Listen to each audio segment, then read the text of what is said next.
একটি আমল আছে ভাই, যে আমলটা এত বিশাল আমল যে কয়েক মিনিটে আপনি হাজার হাজার বছরের রোজা রাখা, নফল সিয়াম পালন করা, হাজার বছর নফল সালাত পড়া, নফল নামাজ পড়ার সওয়াব কয়েক মিনিট আপনি অর্জন করতে পারবেন। বলবো পদ্ধতিটা? সুবহানাল্লাহ।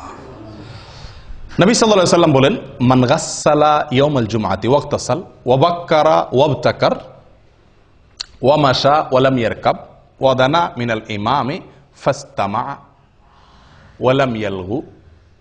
যে ব্যক্তি 5টা কাজ করবে জুমার দিনে, শুক্রবার দিনে যে ব্যক্তি কয়টা কাজ করবে? 5টা কাজ। আসলে কাজ একটা, 5টা শর্ত পূরণ করে একটি কাজ করবে, সে ব্যক্তির জন্য আল্লাহ সুবহানাহু ওয়া তাআলা কি রাখছেন বিনিময়ে? ফালাহু কান আলাহু আজ আমালু সানাতিন,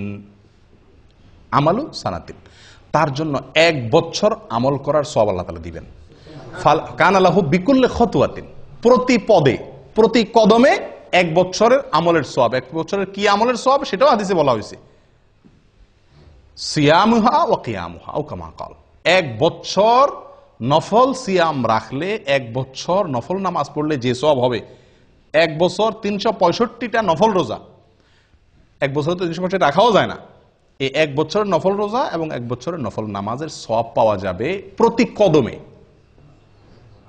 জুমার দিনে আপনার বাসা থেকে মসজিদে আসতে কত কদম দূরত্ব আছে সেটা আপনি যদি ধরেন 100 কদম দূরত্ব থাকে, এরকম তো আমাদের সবার এর বেশি থাকে, বরং 100 কদম দূরত্ব থাকে আর 100 কদম হেঁটে আপনি মসজিদে আসছেন, 5 শর্ত পূরণ করে আপনি মসজিদে আসছেন 100 কদম পূরণ করে, তাহলে ওই জুমার দিনে ওই কয়েক মিনিট যে আপনি হেঁটে আসলেন, তার বিনিময়ে আপনি 100 কদমের বিনিময়ে কত বছরের নফল রোজা সওয়াব পাইলেন?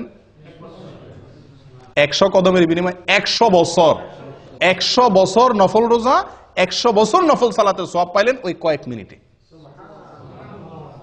একটু চিন্তা করে দেখেন, 1 জুমা যদি এরকম হয়, 4 জুমা মাসে, 5 জুমা মাসে হয়, তাহলে আপনি 1000 বছরের আমলের সওয়াব তো শুধুমাত্র 1 মাসে আপনি কামাই করতে পারেন, এভাবে সারা জীবন। চিন্তা করে দেখেন কত বিপুল আমল করা সম্ভব এই একটি আমলের প্রতি লক্ষ্য করতে পারলে। আমলটা কি? জুমার দিনে গোসল করা সুন্দর করে, আগে মসজিদে আসা, আগে উঠা এবং মসজিদে আগে আসা। 3 নম্বর হলো পায়ে হেঁটে মসজিদে যাওয়া, গাড়িতে বা বাহনে না চড়া, একান্ত অসুবিধা না থাকলে পায়ে হেঁটে যাওয়া। 4 নম্বর হলো ইমামের কাছাকাছি চলে যাওয়া, দূরে না বসা, সামনাসামনি বসা, কাছাকাছি বসা। 5 নম্বর হলো মনোযোগ দিয়ে খুতবা শোনা, কোনো অনর্থক কথাবার্তা না বলা। কয়টা শর্ত? 5টা শর্ত। গোসল করা, আগে আসা, পায়ে হেঁটে আসা, ইমামের কাছাকাছি বসা, মনোযোগ দিয়ে খুতবা শোনা, কোনো কথাবার্তা না বলা। এই 5 শর্ত যদি পূরণ করে কেউ আসে, তাহলে প্রতি কদমের বিনিময়ে 1 বছরের নফল সালাত, নফল সিয়ামের সওয়াব পাওয়া যাবে। প্রিয় ভাইয়েরা, মুহাদ্দিসিন কেরামরা বলেন, হাদিস বিশারদ অনেক উলামায়ে কেরাম বলেন, যত হাদিস আসছে সওয়াবের কথা, এটাতে এই সওয়াব, এটাতে অনেক হাদিস আসছে না, শত হাজার হাদিস বর্ণিত হয়েছে। এই হাজার হাদিসের ভিতরে একটি হাদিসে পাওয়া যায় না এত অতিরিক্ত বিপুল পরিমাণ সওয়াব সংগ্রহের সুযোগ আছে যেটা এই হাদিসের মধ্যে আছে। আমি কি বুঝাতে পারছি? কত বিশাল সুযোগ বলেন। আফসোসের বিষয়, শুক্রবারে আমাদের ডিউটি নাই, এই জন্য আমরা অনেকে ঘুম থেকে উঠি বরং আরো দেরিতে, ফজর ওই দিন বরং পড়াই হয় না মসজিদে অনেকের। আগে উঠতে হবে, আগে আসতে হবে, পায়ে হয়। 5টা শর্ত পূরণ করবেন, এই বিপুল সওয়াবের ভাগীদার হতে পারবেন। আল্লাহ তাআলা আমাদের সকলকে তৌফিক দান করেন।